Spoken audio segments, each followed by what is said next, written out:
금주 말씀은 마태복음 23장 29절에서 36절까지 제가 봉독해 드리겠습니다. 화 있을진저 예식하는 서기관들과 바리새인들이여, 너희는 선지자들의 무덤을 만들고 의인들의 비석을 꾸미며 이르되, 만일 우리가 주생 때에 있었더라면 우리는 그들이 선지자의 피를 흘리는데 참여하지 아니하였으리라 하니, 그러면 너희가 선지자를 죽인 자의 자손임을 스스로 증명함이로다. 너희가 너희 조상의 분량을 채우라. 뱀들아, 독사의 새끼들아, 너희가 어떻게 지옥의 판결을 피하겠느냐. 그러므로 내가 너희에게 선지자들과 지혜 있는 자들과 서기관들을 보내매 너희가 그 중에서 더러는 죽이거나 십자가에 못 박고, 그 중에서 더러는 너희 해당에서 채찍질하고 이 동네에서 저 동네로 따라다니며 박해하리라. 그러므로 의인 아벨의 피로부터 성전과 제단 사이에서 너희가 죽인 바랴가의 아들 사가랴의 피까지 땅 위에서 흘린 의로운 피가 다 너희에게 돌아가리라. 내가 진실로 너희에게 이르노니 이것이 다 이 세대에 돌아가리라. 아멘. 오늘 제목은 의인의 피값입니다. 소련에 간단히 먼저 말씀드리면 예수님이 욕했습니다. 그것도 심한 욕을 했습니다. 그렇죠? 왜요? 바리새인과 서기관들이 화가 있는데 바리새인과 서기관들의 마음이 하나님이 원하는 그 기준이 아니고 위선으로 행하는 그 모습을 보고 욕을 하셨습니다. 그것도 심한 욕을. 33절입니다. 뱀들아, 독사의 새끼들아, 너희가 어떻게 지옥의 판결을 피하겠느냐. 잘 깨달아야 됩니다. 영적으로 깨달아야 됩니다. 생면부지 하나님을 모르는 사람에게 얘기한 것이 아니고 하나님을 잘 믿는다고 또 실제로 그렇게 믿는다고 생각하는 이들에게 말을 한 겁니다. 너희들이 화가 있으리라 말씀하셨지요. 뱀은 타락하고 저주받는 상징입니다. 이 독사의 새끼, 독사는 뭡니까? 그 베트남에서는 이 뱀 요리가 비싸더라고요. 또 베트남 사람들이 좋아하고 일부러 뱀을 양식을 해가지고 암수 집어넣으니까 꼬리가 붙은 것이 이게 교미를 하고 있는 것 같아요. 그래서 이것이 한 마리가 10만 원. 그래서 뱀 요리를 5가지 요리로 이렇게 나오더라고요. 이 독사는 사단의 기질, 악마의 본성, 그렇죠? 이런 존재를 가리킵니다. 왜 이렇게 말씀하셨을까요? 조상을 비난하는 자손들이 똑같이 악한 족속이라는 겁니다. 우리 주한교회 성도님은 내 부모님이 우상 숭배했었고 예를 들면 범죄를 저질렀고 악한 일을 했다 하더라도 그게 중요한 것이 아니고 그리스도 예수를 믿으면 그 속에서 해방시키신 하나님의 사랑을 더 누릴 수 있길 바랍니다. 나쁜 거는 배우지 말라 해도 유전적으로 부모의 나쁜 거 그대로 배웁니다. 우리 할아버지 할머니 세대가 80년대는 그렇죠? 해감 넘기기가 힘들었단 말입니다. 그래서 부모의 힘든 모습, 자녀들의 힘든 일들을 서로 겹치지 않고 이 땅에 오셔서 자녀들 많이 낳고 자녀들 잘 되는 거 모습 보지도 못하고 돌아가셨기 때문에 효도라든지 또 부모가 자녀를 대하는 거라든지 긴 세월이 아니라서 오히려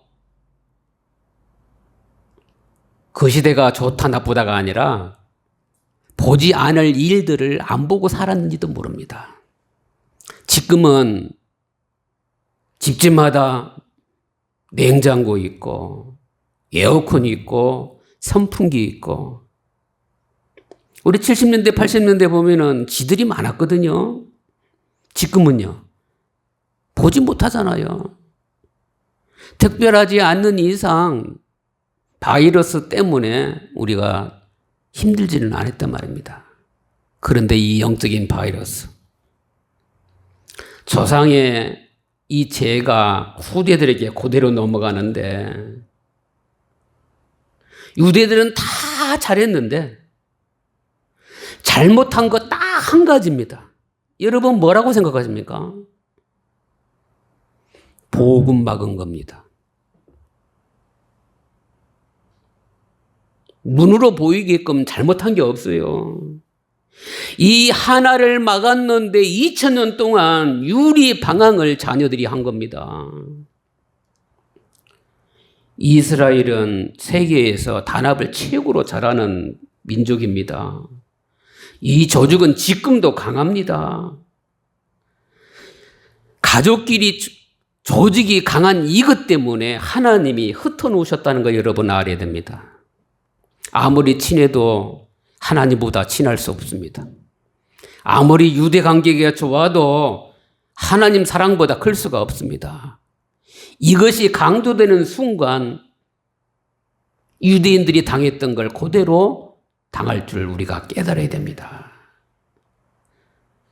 가장 귀중한 복음 하나 막으면 모든 것을 막는 겁니다.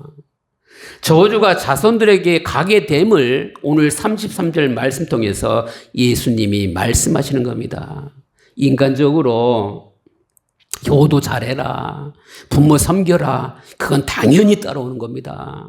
십자가의 사랑을 맛보면 내가 재산이 많든 없든 마음의 중심은 나도 우리 부모님 모습인데 마음으로 섬기는 게 서로가 느껴지면 새끼 중에 한 끼밖에 못 먹어도 살 수가 있어요.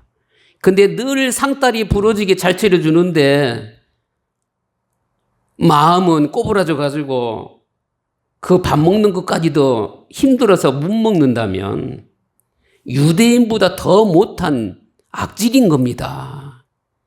왜요? 연세 드시면 어린아이 같이 되거든요. 그러면 어린아이 특징은 뭐예요? 집중을 많이 못 하잖아요. 그러면 더 가까이 가서 들어줘야 되는 거예요. 왜? 나도 이 모습으로 살아갈 거니까. 근데 이걸로 끝나면 안 돼요. 나도 성령 충만하고 어른도 성령 충만해서 살아있는 동안이 이게 사명이다. 하나님이 원하시는 거다. 하나님이 천대 1위까지 복을 전달하기를 바라는데 내 거 갖고는 안 된다. 그러면 늘 겸손할 수밖에 없단 말입니다. 그래서 첫 번째 뭡니까? 복음 하나를 바로 알아야 합니다. 복음 알고 하나님 자녀된 순간부터 인간이 해결할 수 없는 모든 문제를 그리스도 예수로 말미암아 해결받았다는 사실을 여러분 마음속에 일정 속에 시간표 속에 확정하시길 바랍니다. 옆 사람이 죽인 게 아닙니다. 다른 나라 사람이 죽인 게 아닙니다. 가인이 아벨을 죽였습니다. 아버지가 가인을 나쁘게 했습니까? 엄마가 큰아들 나쁘게 했습니까? 왜 살인했습니까? 아벨의 예배는 받아주고 가인의 예배는 받아주지 않으니까 마음이 분하게 일어나서 친동생을 죽였습니다. 그런데 죽였다 살았다가 우리가 중요한 게 아니고 아벨의 예배가 이 땅에 없어지는 날까지 그만큼 중요한 거구나. 예배의 중요성이 여러분의 자녀와 손자와 여러분이 만나는 사람에게 전달할 수 있길 바랍니다. 나이 먹어서 늙은 거요, 성숙하고 성장한 게 좋은 거예요. 근데 영적으로까지 늙은 모습 보이는 거는 참 불쌍한 겁니다. 천국이 20년 후, 30년 후가 아니고 우리의 호흡이 끊어지는 5분 후가 천국이기 때문에 인간적인 생활과 인간적인 그 부분에 연연하고 후회하고 그러지 마시기 바랍니다. 지금 성령 충만해야 됩니다. 야고보도 스데반 집사도 순교당했습니다. 사도들과 바울도 순교당했습니다. 주기철 목사님과 손영한 목사님도 순교당했습니다. 이들의 신앙이 저와 여러분의 신앙 되길 바랍니다. 이게 어떤 신앙입니까? 살아있는 신앙입니다. 이제는 주한교회 성도님들은 확실한 신앙관을 가지시기 바랍니다. 어느 곳에 가더라도 하나님이 여러분 통해서 비춰질 수 있도록, 나타날 수 있도록. 신앙생활 잘한다고 했던 이 바리새인들이 왜 예수님이 화가 있다고 그러고 이 뱀들아 독사의 자식들아 그럽니까? 뱀과 독사의 자식은 뭡니까? 사단의 종, 마귀의 종 아닙니까? 이들의 조상이 복음 맞고 복음 전하는 선지자를 죽였습니다. 그래서 이스라엘의 민족들은 많은 화를 입은 겁니다. 복음 알고 하나님의 큰 응답을 받는 성도들 되시기 바랍니다. 그럼 여기서 고백이 나오죠. 하나님, 저는 순교당해도 죽어도 괜찮는 신앙이라고 고백합니다. 우리 하나님이 억울하게 죽게끔 안 합니다. 그런데 어떻게 돼? 신앙생활 나한테 이익이 좀 떨어지지 않는 것 같아, 나한테 엉뚱한 거 오는 것 같아, 올 수 있어요. 그때 하나님, 이래서 저 주님 붙잡으라는 거지요. 여기에서 맞장구 치면 절대 안 됩니다. 살려야 됩니다. 근데 내가 살리는 상태, 성령 충만한 상태가 되어져야 상대가 기분 상하지 아니하면서도 내가 잘하고 못하고 문제가 아니라 이것 또한 하나님이 허락했는데 이것을 내 자녀들에게, 내 주변에게 하나님이 빛을 비출 수 있도록 축복의 기회를 주신 거구나.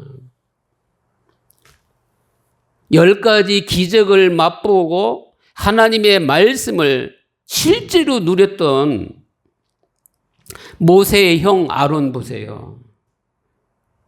10년이 지났습니까? 40년이 지났습니까? 모세가 하나님 말씀 받으러 갔는데 백성들은 우상 섬기고 싶은 마음이 있었는데 이것을 선동한 게 누구라고요? 아론입니다. 너희들이 애굽에서 갖고 왔던 금은 그거 갖고 내놔라. 이걸 녹여가지고 황금 송아지 만들어서 이것은 우리를 애굽에서 건져낸 우리들의 신이다. 누가 만들었어요? 사람이 만들어 놓고 그게 신이래요. 그래서 모세가 형 아론에게 책망합니다. 이때는 형이 아닙니다. 하나님의 말씀을 대언합니다. 왜 이스라엘 백성들을 선동해가지고 이런 일을 일으켰느냐, 아론아. 그랬더니 아론이 뭐라 그래요? 이스라엘 백성들이 이걸 해달라고 해가지고 했다. 그래서 그 자리에서 형제가 형제를, 부모가 자녀를, 자녀가 부모를 3,000명을 죽입니다. 그래서 모세가 아차 싶어가지고 하나님 앞에 피토하는 기도를 합니다. 무릎 꿇고. 하나님이 가나안 땅 보내기 위해서 이스라엘 백성들을 애굽에서 출애굽시켰는데 이 자리에서 전부를 멸절시키면 가나안 땅에 있는 사람들이라든지 믿지 않는 사람들이 조롱할 거 아닙니까? 내 생명록책에 있는 내 이름을 지어서까지라도 하나님 말씀 때문에, 하나님의 언약 때문에 이스라엘 백성들을 용서해달라고 기도합니다. 그러고 나서 말씀 가운데 기도 끝나고 나서 확신이 들잖아요. 하나님 앞에 회개하고 하나님 편에 설 사람은 이쪽으로 서고, 우상숭배가 좋으면 그쪽에 서라. 죄도 먼저 저질렀던 제사장 지파가 죄도 저질리고 모세의 하나님 말씀을 전하니까 그 음성 듣고 하나님 편에 서는 걸 볼 수가 있습니다. 그래서 우리가 주기도문 외울 때 일용할 양식을 기도하잖아요. 쌓아놓는 거 나쁜 건 아니지만 하나님이 원하는 방법은 아닙니다. 이 땅에서 가진들 얼마나 가졌겠고 없은들 얼마나 없습니까? 하루 먹을 양식만 있어도 충분한 줄 믿으시기 바랍니다. 그건 뭐냐? 죽는 날까지 날마다 하나님의 은혜가 필요함을 고백하지 아니하면 내 자랑이고 내 치부고 결국은 그것 통해서 화가 임하는 사실입니다. 오직 언약 하나만 전달해도 하나님이 책임져 준다는데 왜 그것을 신경 안 쓰는지.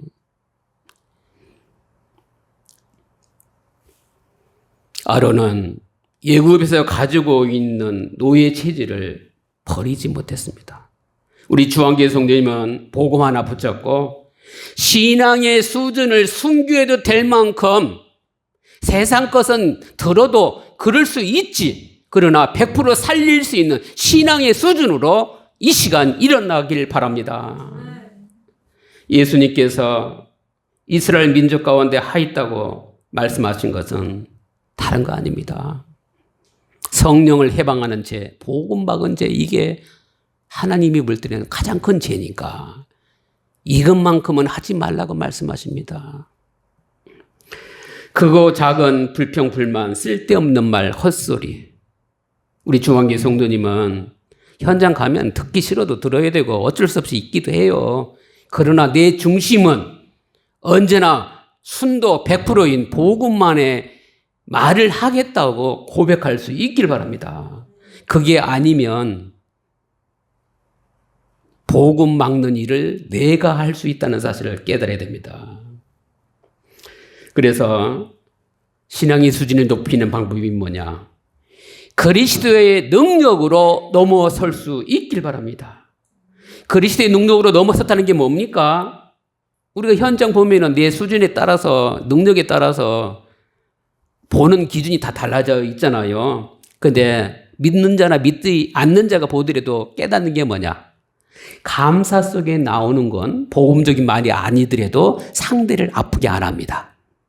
진정한 감사가 나오면 복음의 향기로 나와 내 주변이 살아나는 그리스도의 능력됨을 확인할 수 있길 바랍니다. 그렇게 되져야 복음의 비밀을 계속 하나님이 보여주시는 거 나도 보고 주변도 보고 구원의 축복이 계속 일어나니 구원의 축복을 성령의 역사로 가는 곳곳마다 흑암이 결박되어지고 하나님 나라가 임해지고 찬양이 넘치고 이런 축복된 현장 속에 복음 하나 없기 때문에 가정이, 개인이, 교회가, 현장이 하나님 떠난 저주 상태구나. 실제로 그리스도 안경 끼고 현장 가보면 이게 보입니다. 그래서 우리의 모든 시작은 하나님의 능력인 그리스도의 평강으로 시작할 수 있기를 바랍니다. 이래야 어느 날 문제가 왔는데 그리스도 붙잡았더니 어느 순간에 해결되어지고 현장에서 봤더니 억울한 일 당해도 하나님 저는 복음을 위해서 죽어도 좋습니다. 고백할 수 있게 되지 않겠습니까? 사도들이 배운 것도 없는데 그 시대에 다 순교했습니다. 이게 하나님이 세상과 시대를 바꾸는 방법입니다. 어차피 인간은 한 번 태어나면 죽습니다. 우리는 거룩한 죽음, 하나님께 영광 돌리는 죽음, 생명 살리는 죽음을 마주할 수 있길 바랍니다. 이것이 방법이 아니라 신앙의 수준, 신앙의 그릇됩니다.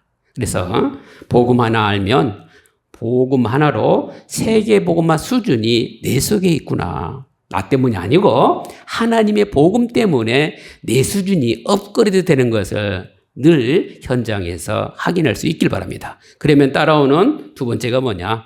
오늘 본문 통해서 세계 복음화 수준을 확인할 수 있길 바랍니다. 29절에서 30절입니다. 너희는 선지자들의 무덤을 만들고 의인들의 비석을 꾸미며 이르되. 벌써 느낌이 오지 않습니까? 무덤 만들고 비석 꾸민다. 믿지 않는 사람들이 더 잘하는 얘기죠? 그릇된 율법에 심취된 유대인들은 조상들이 우상 숭배한 사람도 있고 또 의인으로 하나님께 영광 돌리며 숭배당한 사람도 있는데 조금도 해결치 않고 조상들이 했던 똑같은 방법대로 살아가는데 너희들 또한 조상들이 갖고 있던 그런 죄를 똑같이 갖고 있구나 탄식하고 있는 예수님의 말씀입니다. 그래서 선진들의 믿음의 발자취는 따라가는 게 좋지만 잘못된 행위는 우리가 굳이 따라가면 안 되는 겁니다. 그래서 언약 붙잡고 기도 속에 잘못된 것은 고쳐야 되는데 이것저것 생각지도 안 하고 무조건 기념비 세워가지고 자신들이 지금 잘 살고 있다는 것을 의시하는 겁니다. 조선시대 왕들 죽으면은 비석이라든지 무덤 누가 만들어요? 후대가 만들잖아요. 근데 후대가 만들 때 미화하고 높이고 막 그렇게 하잖아요. 근데 정상적으로 해야 될 줄 압니다. 만일 우리가 조상 때에 있었더라면 우리는 그들이 선지자의 피를 흘리는데 참여하지 아니하였으리라. 여기서 세상말로 개코입니다. 조상의 자녀로 태어났는데 영적이지 않은 이상은 조상보다 더 나쁘면 나빠지 좋아지지 않거든요. 근데 경건을 가지고 얘기하는데 자기들의 조상을 죽인 사람이 또 누굽니까? 같은 자기들이 조상이에요. 이게 무슨 내용이냐? 자신들은 조상들보다 도덕적으로 종교적으로 우월하다고 기념비 세우고 경건하다고 나타내는데 너희들도 회개하라는 얘기입니다. 의인들을 핍박한 죄. 이들이 누구를 죽여요 앞으로? 예수님을 죽인단 말이에요. 아브라함 얘기하면 믿음의 조상 얘기하고 다윗 얘기하면 만군의 왕이라고 얘기하면서 다윗도 살리시고 아브라함도 구원하신 하나님이신 곧 예수 그리스도는 믿지 않는단 말입니다. 이래서 예수님이 악하다고 말씀하시는 거죠. 당시 선지자들의 무덤과 묘비를 만드는 일에 열심히 참여했는데 묘비 만들고 기념비 세우는 거는 돌아가신 분을 위한 것도 있지만 뭐라고요? 자신의 자랑을 하기 위함이라는 걸 알아야 됩니다. 그래서 31절 32절입니다. 그러면 너희가 선지자를 죽인 자의 자손임을 스스로 증명함이로다. 마귀의 자녀는 지옥의 판결을 피하지 못합니다. 하나님 만나지 못하고 예수 그리스도 믿지 못하면 마음은 아프지만 마귀의 종이고 마귀의 자녀입니다. 그래서 선지자들을 죽인 자들이 자신들의 조상이라고 스스로 말하는 거다. 뭐예요? 기념비 세운 게 그렇단 말입니다. 묘비 세운 게. 조상이 저지른 죄가 자손 것임을 강조하고 계세요. 그래서 우리는 예수 그리스도를 믿는다는 게 하늘의 복을 누리고 신령한 복을 누리면서 부모가 하나님 떠난 원죄, 운명저주 사죄팔죄 가운데 섬겼던 우상 숭배죄, 조상의 죄, 예수 그리스도 믿는 순간 딱 끝난 겁니다. 그래서 조상 얘기를 안 하는 이유가 자꾸 조상 얘기하면서 사단을 기쁘게 하는 틈을 우리가 문으로 열어줄 수 있기 때문에 전도하기 위해서, 선교하기 위해서, 현장을 이해시키기 위해서 하는 것까지는 괜찮은데 거기에 빠져 있지 말라는 겁니다. 작은 생각이라도 그렇게 하지 마시기 바랍니다.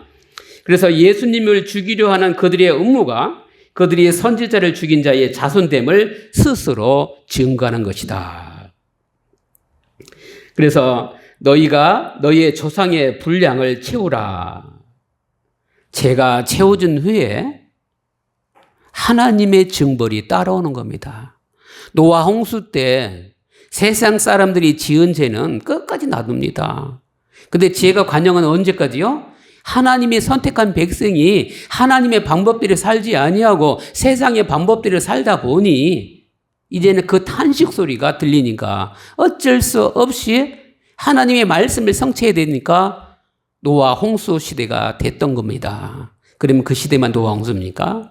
이 시대도 지근과 지진과 재난과 재앙이 계속 엄습하는 이유는 세상 때문이 아니고 복음을 정확히 깨달은 내가 복음을 누리고 복음을 전하고 복음을 말하는 것이 없으면 이런 흑암이 덮인다는 사실을 늘 기억해야 될 줄 압니다. 그래서 조상들이 저질러 온 죄악을 이어받아 더 많은 죄를 저질러 죄가 포화 상태가 지금 되었다고 예수님이 말씀하시는 겁니다. 왜요? 아직은 들쳤어요. 포화 상태인데도. 마지막에 하나는 예수 그리스도를 바리새인 서기관들이 살해하는 일이 남았거든요. 여러분 어떻게 생각하십니까? 2000년 전에 예수님이 살해한 게 지금 예수 믿는 사람들, 불신자는 그렇다 치더라도 예수 믿는 하나님의 자녀들이 십자가를 부끄러워하고 하나님의 사랑을 알긴 아는데 사랑이 안 나가고 내 것이 나갈 때 유대인 바리새인 서기관들보다 우리가 나은 게 없다는 말입니다. 그래서 예수님이 이렇게 이 뱀들아 독사의 새끼들아 한 거는 예정이 있어서 그런 거예요. 돌이키라고요. 사람마다 욕 들었을 때 기분 나쁜 욕 있고 나는 내 욕 아닌데 하는 것도 있어요. 그렇죠? 이 예수님은 하나님의 형상 가진 사람을 피조물 중에서도 가장 악한 존재로 비유했다는 것은 너희들은 원래 그런 존재가 아니야. 보배롭고 존귀한 존재야. 이 땅에서만 함께하는 것이 아니라 영원토록 함께하는데 왜 그렇게 두 귀도 아니고 세 귀도 아니고 복음 하나만 정확히 하려고 하는데 아니 니들이 모르면 후대들한테도 복음을 정확히 정언하라 해야 되는데 이 잘 먹고 잘 사는 얘기, 결혼 잘하는 얘기, 성공하는 얘기, 세상 얘기, 그런 얘기만 하면서 하냐 얘기입니다. 이게 예정을 가지시고 마지막으로 돌이킬 수 있도록 회개할 수 있는 기회를 예수님이 주신 겁니다.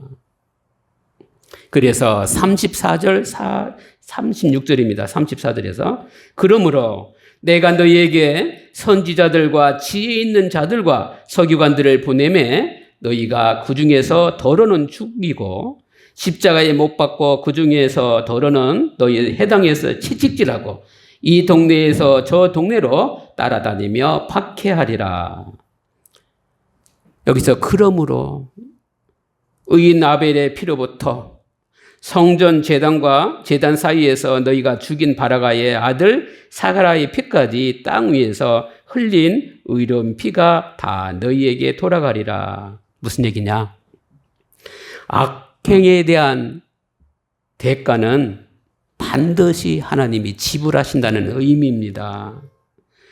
아벨의 첫 번째 순교, 사가라는 우상 숭배에 대한 심판을 선언하다가 그것도 성전 뜰에서 돌에 맞아서 죽었습니다. 돌에 맞아 죽은 게 또 누구 생각납니까? 스데반 생각납니다. 얼마나 아팠을까요? 근데 이들은 안 아팠습니다. 왜요? 영원한 생명 피를 알았고 영원한 생명 언약을 알았고 영원한 생명 하나님 손에 붙잡힘 받았기 때문에 당연하다고 생각했습니다. 그래서 내가 진실로 너에게 이르노니 이것이 다 이 세대에 들어 돌아가리라. 무슨 얘기냐? 이 세대는 그 시대입니다. 그러면 우리 세대는 이 시대입니다. 그 시대의 모든 유대인들에게 가르쳤던 것처럼 이 시대에 예수 그리스도 믿는 하나님 자녀에게 정말 십자가의 사랑을 믿습니까? 여러분 가정에 참된 평안이 임하기를 바랍니다. 그리고 여러분이 정말 사랑하는 현장 집안에 흑암이 잡혔습니까? 영적인 순서가 없습니까? 고통 가운데 있습니까? 사람이 하는 문제가 아닙니다. 그 가문에 흐르는 저주가 자꾸 사단 쪽으로 회귀해가지고 사단을 기쁘게 하고 있다고 느낀다면 여러분 어떻게 됩니까? 예수 그리스도 이름으로 우리 가정과 가문의 역사는 흑암의 저주 사단의 세력이 결박될지어다 기도해야 될 거 아닙니까? 하늘과 땅과 땅 아래 모든 권세를 가지신 예수 그리스도의 이름으로 무릎 꿇도록 꼭 기도해 줄 수 있길 바랍니다. 빌라도는요, 예수님의 십자가에 못 박혔을 때에 나는 책임 없다 손 씻고 회피했습니다. 근데 유대인은 뭐라 그래요? 후대들에게 다 핏값을 돌렸습니다. 진짜 나쁜 부모가 누구냐? 자녀에게 나의 모든 화를 전달하는 겁니다. 우리 사모님이 법원에서 상담을 많이 하는데 이혼하는 부부들 보면 뭐 성격이라든지 이런 일 저런 일 많이 있는데 근데 자녀들은요. 부모가 무너진 것을 이미 물려준 겁니다. 영적인 것을 물려주면 자녀들 자립하고 독립하고 부모에게 효도하고 현장을 살리고 누구한테도 인정받는 하나님께 인정받는 축복 가운데 사는데 그 하나 유산도 그런데 하물며 예배를 정확히 가르쳐주지 못한다. 예배는 우리가 드리는 거지만 예배 받는 분은 100% 하나님 돼야 됩니다. 주변 사람 아닙니다. 목회자 아닙니다. 성도 아닙니다. 하나님께만 영광이 돌아갈 수 있도록 우리 이런 심정을 가져야 될 줄 압니다. 그래서 세계복음화는 출애굽의 비의 복음인데 순교 정신을 우리도 갖고 우리 후대에게도 이 능력이 전달돼야 될 줄 압니다. 안디옥 교회는 복음 가지고 현상과 현실을 복음으로 해석할 수 있는 능력이 성도들에게 있었어요. 그래서 최고의 순교 정신을 가지고 희생하면 순교하지 않아도 하나님은 순교의 축복을 허락해 주실 줄 믿습니다. 하나님께 영광을 돌리는 축복이 있게 될 줄 압니다. 그래서 목숨이 여러 개 아니지만 한 번 사는 인생 거룩하게 살다가 거룩하게 갈 수 있도록 언제든지 복음의 기준이 되어져서 하나님 편에 하나님을 선택하는 축복 가운데 있길 바랍니다. 이래야 이걸 보고 평상시 순교 신앙이라고 그러는 거예요. 순교 정신이 후대에게 영향 가길 바랍니다. 결론입니다. 그러면은 구원받은 주한계 성도님은 순교 정신은 나의 자존심이다. 순교 정신은 우리의 자존심이다. 그래서 결론이 뭐냐? 하나님께 소망을 두자. 의인의 핏값 회개 기회를 줬을 때 회개할 수 있어야 됩니다. 왜요? 우리 하나님은 회개만 하라고 한 거 아니거든요.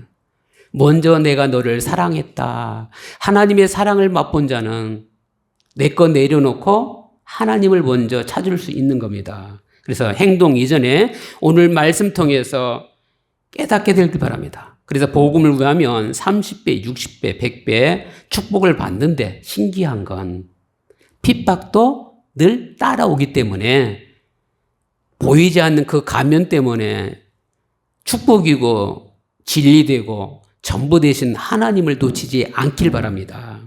그리고 우리 중심에 어디 있느냐? 불신자가 불평하고 불만 가지고 진리가 아닌 헛된 것을 선택하는 일에 우리가 동조하면 안 됩니다.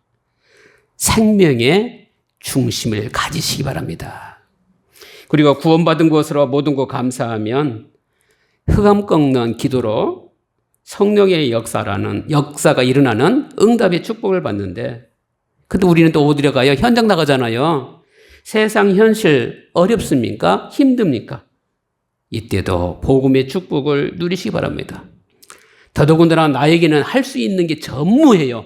그때는 오히려 더 영적인 축복이 하나님의 능력으로 이루어질 줄 믿습니다. 기도하시기 바랍니다. 그래서 후대들 앞에 순교, 이 신앙이 자부심이 될 수 있도록, 그래서 우리 후대들이 하나님이 주신 믿음과 축복의 실력을 겸비할 수 있도록, 그래서 왜 살으라고요? 전도 선교 세계복음화에 의해서 살도록 조금만 방향 전달해주고, 우리가 힘든 것 괜찮아요. 보여도 괜찮아요. 슬픈 거 보여도 괜찮아요. 그때 하나님 의지하는 기도하는 모습만 보여줘도 우리 손자 손녀는 우리가 살았던 시대보다 세계를 하나님께 맡기면서 하나님이 주신 그 사명을 감당하는 제자들로 성장해야 될 줄 믿습니다. 그래서 하나님께 소망 두고 순종하는 삶 누리시기를 예수 그리스도 이름으로 축원합니다. 기도합니다.